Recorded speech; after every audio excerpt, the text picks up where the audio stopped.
आपके तमाम सवालों का जवाब देने के लिए आचार्य, जाने माने ज्योतिषाचार्य और वास्तुशास्त्री पंडित वैभव नाथ शर्मा हमारे साथ मौजूद हैं। उनसे हम बात करेंगे। पंडित जी, सबसे पहले दक्षिणी दोष जो होते हैं वो क्या होते हैं, अगर हमारे दर्शकों को ये समझा दें आप। जी बिल्कुल, देखिए दक्षिण दिशा का जो स्थान बताया गया हमारे शास्त्र में वो यम का स्थान बताया गया है, जिसके अधिपति देवता मंगल देव बताए गए हैं। इस वजह से अगर वह स्थान खुला रह जाए तो बहुत तरीके की समस्या घर में आ सकती है, क्योंकि उस स्थान को राहु केतु से भी जोड़ करके देखा जाता है। ऐसी भ्रांति है, ऐसी मान्यता है। दक्षिण और पश्चिम का जो स्थान वो राहु केतु का स्थान है, इसलिए अगर वह स्थान दक्षिणी क्षेत्र खुला रह जाता है तो हर प्रकार की समस्या, किसी भी प्रकार का अनिष्ट आपके घर में बहुत आसानी से प्रवेश कर जाता है। चाहे वो स्वास्थ्य संबंधी समस्या हो, चाहे वह आर्थिक समस्या हो, चाहे वो घटना दुर्घटना हो या आर्थिक नुकसान, इस तरीके की कोई भी समस्या आपके साथ रह सकती है। घर का विकास हर तरीके से बाधित हो जाता है। यह है दक्षिण दिशा का दोष। आज हम लोग चर्चा करेंगे। अब अगर मान लीजिए ऐसा दोष हो गया है तो उसको बनाना संभव नहीं है, क्योंकि शास्त्र में कहते हैं उस दिशा को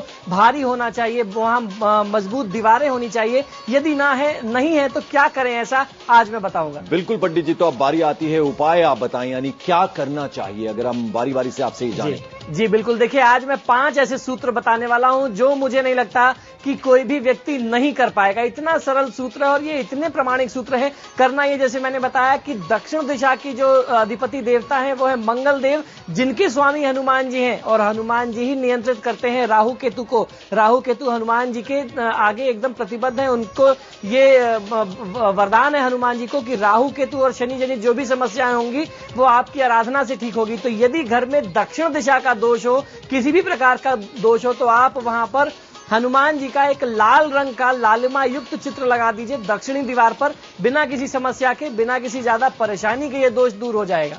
तो चलिए पंडित जी आगे बढ़ते हैं। दूसरा उपाय जो है वो आप क्या बताने वाले हैं? जी देखिए, दक्षिणी क्षेत्र का बढ़ना भी बहुत ज्यादा नुकसानदायक होता है और कटना भी नुकसानदायक होता है। सबसे उत्तम जो स्थिति बताई गई है वो उस स्थान की या तो 90 डिग्री स्क्वायर हो या रेक्टेंगुलर होनी चाहिए, अर्थात उसको 90 डिग्री की सीध में होना चाहिए। तो यदि अगर ये बढ़ रहा है या घट रहा है तो इसको 90 डिग्री किसी भी तरीके से काट करके कर लेना। आपको वहां पे छोटा सा वॉल बना करके कर लेना, या जमीन में जहां से भी 90 डिग्री आपको मिलता हो वहां एक छोटी सी 2-4 ईंटों की एक नींव डाल दीजिए, वो ठीक हो जाएगा। तो चलिए पंडित जी आपको बता रहे हैं कि दक्षिण दिशा के दोष जो होते हैं वो क्या होते हैं, और यदि ये दोष हैं उन्हें कैसे दूर किया जा सकता है। आपके घर के अंदर ये जो दोष हैं अगर, तो उन्हें आप कैसे दूर कर सकते हैं। अब बारी आती है तीसरे उपाय की। पंडित जी तीसरा उपाय आप क्या बताने वाले हैं? जी देखिए, तीसरा उपाय यह है कि यदि घर के दक्षिण का क्षेत्र ज्यादा कंस्ट्रक्टेड नहीं है, वो नीचा है, तो यह बहुत बड़ा दोष माना जाता है। आपको करना यह है कि जो दक्षिण और पश्चिम का क्षेत्र है वहां पे अगर आप कंस्ट्रक्शन नहीं कर सकते, मान लीजिए कि उत्तर और पूर्व की तरफ ज्यादा कंस्ट्रक्टेड एरिया है, तो आपको वहां पे एक ऐसा काम करना है कि कोई छोटा सा पिलर लगा दें। एक कुछ भी ऐसा कम खर्च का उपाय जो आपके घर के दक्षिण पश्चिम को पूरे घर से ऊपर कर दे, ऊंचा कर दे, 2-4 इंच भी ऊंचा हो जाएगा तो ये दोष दूर हो जाएगा। और उसी के साथ साथ दक्षिण दिशा अगर खुली है तो वहां पे जो बड़े विशालकाय वृक्ष होते हैं, भारी वृक्ष होते हैं,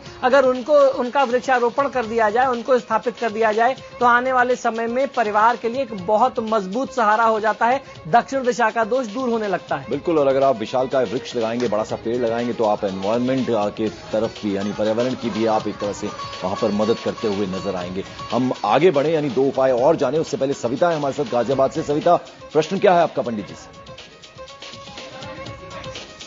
सविता, आपको मेरी आवाज मिल रही है? हाँ जी। क्या पूछना चाहती हैं आप पंडित जी से? हाँ पंडित जी, सादर नमस्कार। जी नमस्कार, बताइए। हाँ, आप फोन न काटिएगा। सबसे पहले मैं IBM 7 को धन्यवाद देना चाहती हूँ, जिसने इतने बड़े व्यक्तित्व से हमारा परिचय कराया। और दूसरा, मैं आज आपको प्राचार्य शब्द से अलंकृत करना चाहती हूँ, कृपा करके आप स्वीकार करें। ये मेरा सौभाग्य होगा, और जो कुछ भी है बाबा विश्वनाथ की कृपा से। आप अपना प्रश्न बताइए।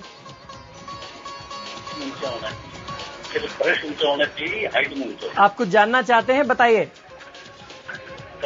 चलिए, शायद कुछ प्रश्न नहीं है उनके मन में, और हमारे साथ एक और इस वक्त कॉलर जुड़ रहे हैं। आप नवीन हैं। नवीन, आपका क्या सवाल है पंडित जी से? हेलो जी नवीन, आप प्रश्न कर सकते हैं पंडित जी से। पंडित जी प्रणाम। जी नमस्कार। पंडित जी, मेरे 2 क्वेश्चन है। जी पंडित जी, एक तो मेरे जो दक्षिण पश्चिम के कोने में सेप्टिक टैंक बना हुआ है जी, और वो कमरा ऊंचा है जी, और पंडित जी दूसरी ये बात है कि मेरे इतने थोड़ी सी मेरा मकान बना हुआ है 35 साल पुराना जी तो उसमें मैं जानता हूँ कि कमियां और भी हो सकती है लेकिन मेरे को इतनी जानकारी नहीं है जी। तो पर्सनली मैं आपसे कोई मतलब iPhone 7 से के थ्रू या वैसे कोई नंबर देके जी बिल्कुल आप मुझे ईमेल करिए और आप हमें अपने घर का नक्शा मेल कर दीजिए जो भी दोष होगा मैं आपको देख के जवाब दे बिल्कुल आगे बढ़ते हैं। अब बारी आती है चौथे उपाय की। पंडित जी पंकज जी चौथा मैं उपाय इनके प्रश्न का जवाब दे लूंगा आप आगे दीजिए सवाल का। देखिए दक्षिण पश्चिम का जैसे आपने बताया वो ऊंचा है तो ऊंचा होना बहुत शुभ होता है। दक्षिण पश्चिम को ऊंचा होना चाहिए। वहां पे सेप्टिक टैंक होना ठीक नहीं है तो अगर आप उसको खाली करा करके साफ करा करके ईंट और बालू से रेत से भरवा देते हैं तो आपको बहुत अच्छा लाभ मिलेगा। चलिए अब बारी आती है चौथे उपाय की। पंडित जी चौथा उपाय जल्दी से आप बताएं हमारे जी बिल्कुल पंकज जी चौथा उपाय यह है कि यदि घर में दक्षिण दिशा में दोष हो जाए तो अमावस्या के दिन संध्या काल के समय में यमदेव तथा राहु केतु के निमित्त दरिद्र नारायण को दान करना। देखिए अमावस्या कल आ रही है, अगर आपके घर में दक्षिण में दोष है या नहीं है, अगर आप राहु केतु के निमित्त यम देवता के निमित्त दान करेंगे और सरसों के तेल का दीप दान करेंगे, अन्न दान करेंगे घर से दक्षिण दिशा की तरफ घर के बाहर, तो आपके घर में किसी भी प्रकार का दोष हो वो दोष दूर होगा, ग्रहों का लाभ आपको मिलेगा, ग्रहों की कृपा मिलेगी। और चलिए अब आखिर में बारी आती है पांचवें उपाय की, यानी दक्षिण दिशा के जो दोष हैं वो क्या होते हैं, उनका उपाय क्या है, ये पंडित वैभवनाथ शर्मा आपको बता रहे हैं। और अब बारी आती है पांचवें उपाय की। जी देखिए बहुत सरल उपाय है, मंगल स्त्रोत का पाठ कर लेना, मंगल के वैदिक मंत्र का जाप ये कर लेना या हनुमत आराधना नियमित अपने घर में करते रहना। दक्षिण के क्षेत्र में दक्षिण की तरफ अगर आप हनुमान जी को लगा करके करते हैं या पश्चिम की तरफ पश्चिम की दीवार की तरफ आप मुख करके हनुमत आराधना करते हैं तब आप निश्चित मानिए कि किसी भी प्रकार का दक्षिण दिशा का दोष होगा, कितना भी गंभीर दोष होगा वो तत्काल दूर हो जाएगा। और उसके साथ साथ हनुमत यंत्र के किसी विशेष तिथियों में प्राण प्रतिष्ठा करके यदि आप अपने घर की पूजा स्थान में उनको रख करके नियमित पूजा करते हैं तो हनुमान जी की कृपा से, कलयुग के देवता हैं, दक्षिण के अधिपति स्वामी हैं, उनकी कृपा से आपके ऊपर कभी कोई बुरी बला नहीं आएगी, किसी भी प्रकार का वास्तु दोष आपके परिवार से हमेशा दूर रहेगा। जो दर्शक अभी हमारे इस प्रोग्राम के साथ जुड़े उनको मैं बता दूं कि पंडित जी ने आज 5 उपाय बताए, यानी दक्षिण दिशा के क्या दोष होते हैं, उनके क्या उपाय होते हैं। यदि आप नहीं देख पाए, नहीं सुन पाए पंडित जी को तो www.ibnkhabar.com ये हमारी वेबसाइट है, इस पे पूरा आधे घंटे का ये प्रोग्राम जो है वो आप देख पाएंगे। इस वक्त हमारे साथ बिजनौर से एक कॉलर हैं गौरव। गौरव क्या है आपका प्रश्न? गुरुजी नमस्कार। जी नमस्कार, बताइए।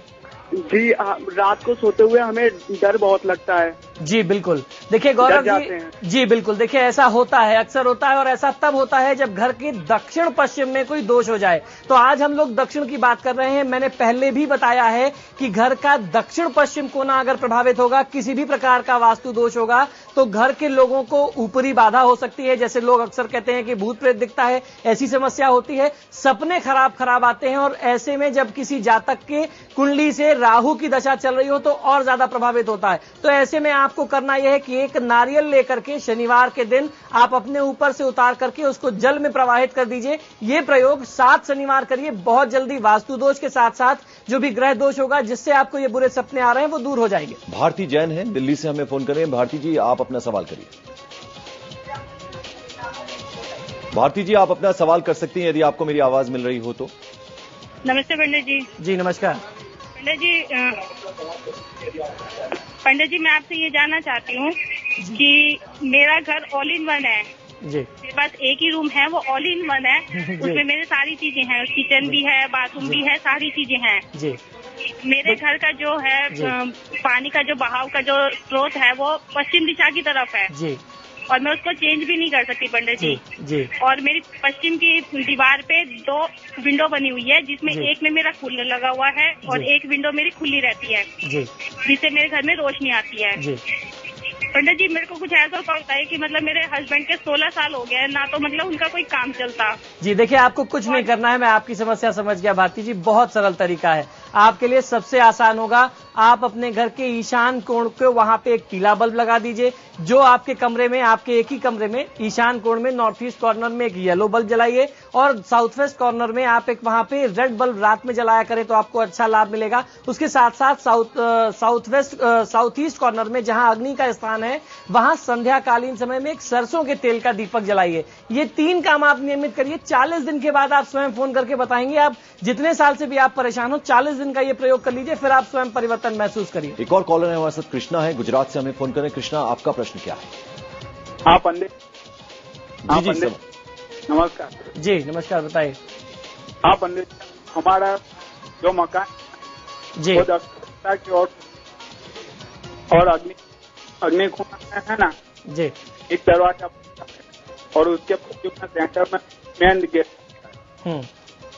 और बाहर होटला है, उस पर पानी की टंकी अग्नि देखिए, आपके लिए सबसे बढ़िया ये होगा कि आप एक मंगल यंत्र को प्राण प्रतिष्ठित कर ले, क्योंकि अग्नि कोण से आप बता रहे हैं आपका प्रवेश द्वार है। मंगल यंत्र को प्राण प्रतिष्ठित करके अपने प्रवेश द्वार के ऊपर स्थापित कर दीजिए, या पंचमुखी हनुमान जी की एक फोटो वहां स्थापित करके उनका नियमित पूजन शुरू कर दीजिए। बहुत जल्दी आपको परिवर्तन समझ में आने लगेगा। पंडित जी, अद्भुत शक्ति जो आपकी, वो जो श्रवण की जो वो है सुविधा, वो कैसे आप जुटा पाते हैं? यहाँ मुझे इनकी आवाज मुझ तक नहीं आ रही थी, लेकिन आपने स्पष्ट रूप से सुन लिया। क्या जानना चाहते थे? देखिए पंकज जी, भाव होता है लोगों का, उनके भाव मुझे समझ में आ गए। मुझे समझ में आया, उन्होंने कहा कि आग्नेय कोण में मेरा प्रवेश द्वार है, वहां से बगल से ही लगा हुआ मेरा प्रवेश द्वार है। तो मुझे समझ में आया कि इनका जो भी इनका प्रश्न है वो इनके प्रवेश द्वार जो आग्नेय कोण से उससे संबंधित है, और उससे अगर आग्नेय कोण में प्रवेश होगा तो निश्चित बहुत गंभीर समस्याएं आती हैं। तो बस ये दैवी कृपा है, जो सेंस भगवान ने दिया है, या जो बाबा विश्वनाथ की कृपा से मुझे प्राप्त हुआ है, जो समझ में आता है मैं बता देता हूँ। जो छोटे मोटे समझ आ गया होगा कि हम आपको कितना पसंद करते हैं, और दर्शक की अब आपको बात समझ आ गई होगी। आप सार हमें बता दीजिए, यानी पांचों जो आपने आज उपाय बताए हैं दक्षिण दिशा के जो दोष होते हैं उनको दूर करने के लिए, वो एक बार अगर आप फिर से बता दें हमारे दर्शक। जी बिल्कुल, देखिए बहुत आसान है, आपको परेशान नहीं होना है। अपने घर के दक्षिण क्षेत्र में दक्षिणी दीवार की तरफ हनुमान जी को लगाइए और वहां पे उनकी आराधना करिए। मंगल यंत्र को वहां पे स्थापित करके अगर आप प्रतिष्ठित करके पूजा करते हैं, या अपनी रसोई के मंदिर के स्थान में रख करके पूजा करते हैं, बहुत अच्छा लाभ मिलता है। और उसके साथ साथ आपको करना यह है, जो भी आप हनुमान जी का चित्र लगाएं वो लाल होना चाहिए, लालिमा युक्त होगा तो और ज्यादा लाभ मिलेगा। दक्षिण का जो क्षेत्र है वो बहुत ज्यादा बढ़ा ना हो, कटा ना हो, घटा हुआ ना हो। जब भी हो तो वो स्क्वायर या रेक्टेंगुलर अर्थात वर्गाकार और आयताकार होना चाहिए, 90 डिग्री का होना चाहिए। तो किसी भी प्रकार से तांबे का तार डाल करके, या जमीन में नीचे जहां से आपको उपलब्धता मिल रही है, 2 ईंट की एक छोटी सी नींव बना करके उसको एक छोटा सा एंगुलर 90 डिग्री का अगर आप शेप दे देंगे तो बहुत जल्दी लाभ मिलता है। पुष्पा शर्मा है दिल्ली से। पुष्पा जी, सवाल आपका। हेलो जी, सवाल करिए। हाँ, मेरा सवाल है कि मेरे हस्बैंड की डेट ऑफ बर्थ है 7 अगस्त 1956। समस्या आप सीधे बताइए कि प्रॉब्लम क्या है, क्या जानना चाहती हैं? मैं ये जानना चाहती हूँ कि हमारा मकान कब होगा। देखिए, आपका मकान कब होगा इसके लिए तो बहुत अच्छा उपाय है, और ये आपके हाथ में है। आपको करना यह है कि आप भले अपने मकान में किराए के स्थान में ही रहती हो, उससे कोई दिक्कत नहीं है। आपको करना यह है कि घर का जो ब्रह्म स्थान है जहां आप रहते हैं, उस स्थान को साफ सुथरा कर लीजिए, और वहां पे पूर्णिमा के दिन से शुरू करके 40 दिन तक भगवान विष्णु के निमित्त आराधना करिए। वहां पे एक तुलसी का पौधा रख लीजिए, और उसके साथ साथ घर का ईशान कोण भी शुद्ध होना चाहिए।